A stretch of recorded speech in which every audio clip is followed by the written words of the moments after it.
நிர்மலா சீதாராமனை வன்மையாக கண்டிக்கின்றோம். விஸ்வகர்மா யோஜனாவில்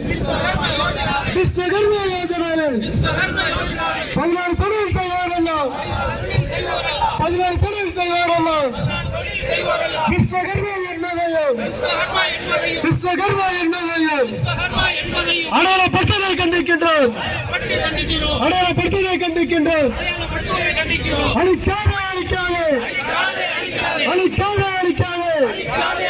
விஸ்வகுலத்தின் அடையாளத்தை அழிக்காதே.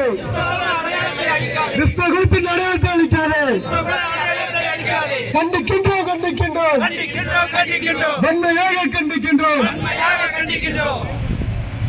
அடுத்தபடியாக சங்கரமேனை சேர்ந்த திமுக நகர செயலாளர் முத்துக்குமார் அவர்கள் கண்டனமாற்றுவார்கள்.